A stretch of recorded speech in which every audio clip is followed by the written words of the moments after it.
Hey everyone, how are you?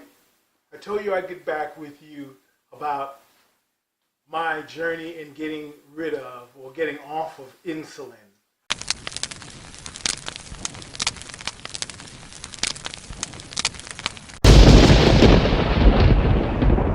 If you remember, I was mentioning a story about my doctor's PA who gave me the thought of getting off of insulin, not being on a pump like the doctor told me I was going to be on, or taking a large amount of insulin. It's interesting because the doctor was so sure about that I needed to be on this pump to control it because I wasn't getting my blood sugar. It was over 500 and it wasn't coming down. And that was a problem. It was a problem. In fact, he prescribed to me just about the highest amount of insulin a person could take, as well as 8 glucophage pills per day. This was just way too much. I just looked at the side effects of glucophage or metformin, as well as insulin, and I just felt like I was too young. This is some over 20 years ago, a little over 20 years ago I'm talking about, and I felt like it was a problem. I just couldn't do that. It was unacceptable to me. Well, one day while in his office, his PA comes to me and she closes the door. And I'm like, well, what's going on here? Where's the doctor at? She mentions that she herself at one time was on a lot of insulin and wanted to get off of insulin. And she was going to explain to me what I needed to do to see if I truly needed all of that insulin or an insulin pump or what. And I'm going to explain that to you now, what she told me. And it worked for me. It totally worked for me. But I want to add, too, that this is just me. This is my experience. It might be different than what you get. It might be different than other people. But it's what happened and what worked for me. So I'm not a doctor, and I don't have a great education in regard to this type of thing. Just of what I've researched for myself. I've watched YouTube videos and other things and done and tried to back that research up that I heard with what I could look up. So anyway, she came in and told me that I could control my diabetes by my diet. And I mean, that just blew my mind. It was like those commercials where the head blows. It was just, wow, really? I don't have to depend on medication? You have to explain it to me. And so she did. She said, well, let's go ahead and start experimenting. She said, first of all, stop eating all carbs, everything. No rice, no potatoes, no bread, no chips, no soda. Stop eating all of those and only eat salads and broiled or grilled or baked meats. And at the time, I was eating all the meats except pork. So she told me to just stop those and only use either my grill. I had a grill outside, gas and charcoal grill. And then I also invested in the 2 sizes of the George Foreman grill. So I had that big one, and then I had a smaller one. And what I would do is record 3 times a day when I would take my blood sugar and what I'd eaten to affect that. Now, of course, you don't take your blood sugar right after you eat necessarily. I waited about 30 minutes to an hour before I took my blood sugar to get a good reading on it. But that's what I did. I bought a graph book, and I wrote in that graph book some topics, titles, like the time. It looked a little bit like this, like the time that I would eat and take my blood sugar, also how much insulin I took, the pills I would take, the meat that I ate, the salad, what was in the salad that I would eat, also how many carbs and calories that I was eating. So here's what it would look like on the page. Hopefully you can see that. So I just wrote those things down, and would keep track of those. Like, again, I said 3 times a day. She wanted me to record these 3 times so that I would be able to see throughout the day what was affecting me and how. And I could see if my blood sugar would change, what was I eating, and why was it changing. And if it didn't change, then I'd know to keep doing that thing. So progressively, every 3 to 5 days, I would lower the amount of insulin I was taking in my injection. At the time, I think he was giving me about the highest amount that you could take with a needle. So that's what I would do. I would have my salads. Oh, and also with the salads, she said I could add like tomatoes and peppers, mushrooms, different things, like any of those types of things. Anything that would grow, plant life would not hurt at all. And any sweet fruits to stay away from at the time. So stay away from those. Later on, I would add those. In fact, years later, I would find out through research that it really wasn't the sweet fruits that affect your blood sugar negatively. That it's really the amount of fats in your diet that cause the sugars to affect your blood sugar numbers. But that's a whole nother video. But anyway, going back to when I'm talking about now.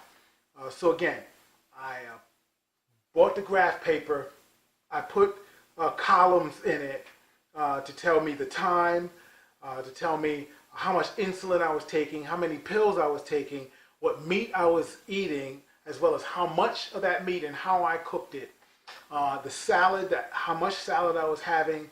I just measured it by a bowl. I had a certain bowl that I would use, one of those metal bowls, and I would just say I had a bowl of salad with a cup of mushrooms and 2 cups of tomatoes, avocado, but you have to be very careful with avocado because the fat level can be very high, which can also affect your blood sugar negatively. And as well as the effect that it might have had on me and the calories and the carbohydrates that I was eating. So that's how I divided it up on the page. Again, if they did not affect my insulin, when I dropped it, then I would eat for about 3, 4, 5 days that way, having just taken that much insulin. If my numbers were about the same, I would drop down a little bit lower on the amount of insulin that I took. And I found that it was not changing. And basically, and now I understand a little bit more, it was because of me getting rid of all of those carbs that would negatively affect my blood sugar. I found that out later in research. But anyway, it was working wonderfully. In fact, it worked so well that I was able to get off of the insulin. I didn't need the insulin. I didn't need the insulin. I was taking so little insulin that I was able to, with just a little more control of my diet, after I learned the things that was working, that I didn't even have to use the insulin anymore. But right before that point, she told me to begin adding carbs back into my diet. So I began to add certain things to experiment. Well, what made my blood sugar go up and what allowed it to stay at the same or even lower? That's how I was able to figure out that, for example, russet potatoes affect my blood sugar tremendously, makes it spike. But red potatoes don't seem to affect me like that. Really weird. I added rice back in, but one of my roommates' mother, a wonderful, wonderful, amazing cook, Latina, cooks for her whole family all the time. It's a beautiful system for making rice. Just something simple like that was affecting my blood sugar. The way she did it, it did not. Here's what she did. If I was going to make a cup of rice, I'd measure it out, pour it in a saucepan.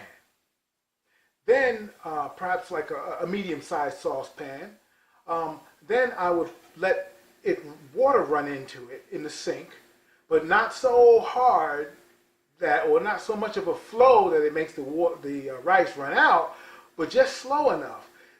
Cold water, and you'll realize that the rice will make the water a little foggy or white cloudy. Well, that's the starch in the rice.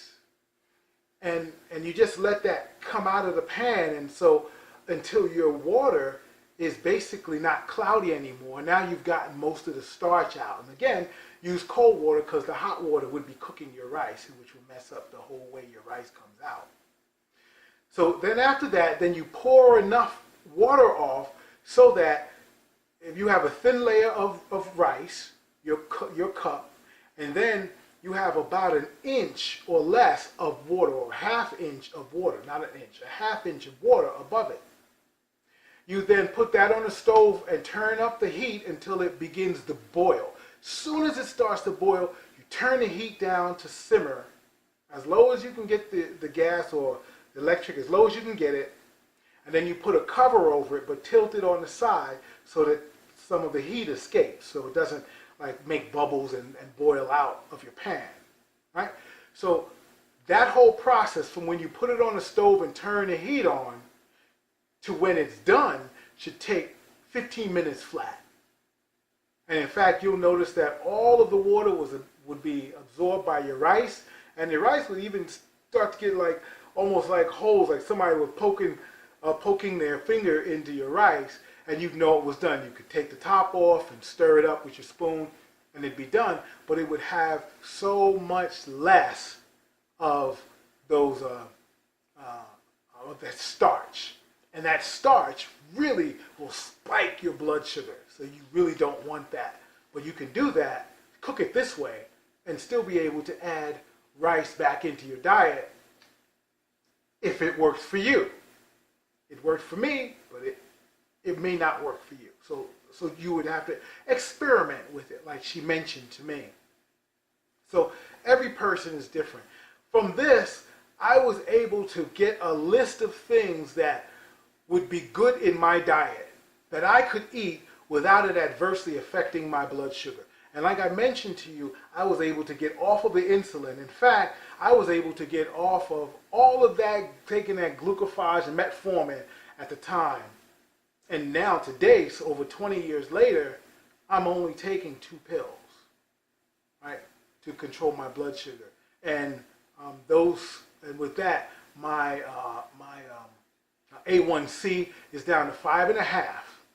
It has been, and at that time that I was talking about, those over 20 years ago, it was at 11 or 12 or more than that, because the test came back and it wouldn't register on the test that they were using then. So I know it was way over 11 or 12. And that was really what panicked the doctor. And I could see why he would say, I need to put you on a pump because we can't get your blood sugar down. But it was able to come down. Now, even though with diabetes, and I was able to do all of those different things, diabetes is a degenerative disease. It never, even though you learn to control it better, it never goes away. You just learn to control it or to slow down the degeneration a little bit. With some people, the degeneration is a little bit faster. And with others, it's not as fast. So I know even with my brother had diabetes, and he didn't really take care of himself as well as he should. He wound up having total liver and kidney failure. He actually had to get a heart, and once he got a heart, he only lived for about a year after that or so, and at 55, he died. You know, so I'm 50 now, you know, and I want to live longer than that. My wife and I, actually, she's been to 10 more countries and islands than I have, but I've had the privilege to go to over 25 lands, countries, and islands. So just remember that you can take control of your life. You don't have to let diabetes or any condition or disease control you. It's in our minds of what we can do. Sometimes people can't do, physically we can't do everything that we want to, but our minds, we can control that. Let our minds take us where we want to go. Work on being a good person and helping people. Listen to their experiences. You can learn so much from a diverse amount of people. Make it your goal to just better your life, better yourself, your insides. Read a book, watch a video, a documentary. There's a lot of nice things out there. Learn about another person's culture. Develop a new friendship. Perhaps if you have to go to the hospital for treatments or anything like that, talk to someone. Talk to the nurse. Find out about her life, what she does. Talk to the person next to you. But really just enjoy life. Enjoy life. Our bodies, we were made to enjoy it, not to have it shortened. And for other reasons, yeah, we have to deal with different sicknesses and ailments at this time. But try to make the best of it. So anyway, and I might say, I really feel, not in a negative way, but I feel in a positive way, I feel for you ones out there who are dealing with diabetes. Some of you have to be on pumps, and some have diabetes type 1 from young. A guy I work with, one of my supervisors, his son was diagnosed with diabetes at 14 years old. Man. But these ones have learned how to deal with it and how to do things and to still live rich lives. And yes, you and I, we can live rich lives if we just really try to take control, use our minds, don't let it overwhelm us. Expand what we know, our minds, by talking to people and just getting to be friends with them. All right, so next time, I'll tell you how I was able to lose 100 pounds in just 12 months. All right, so this is Verone signing off, and we'll see you next time.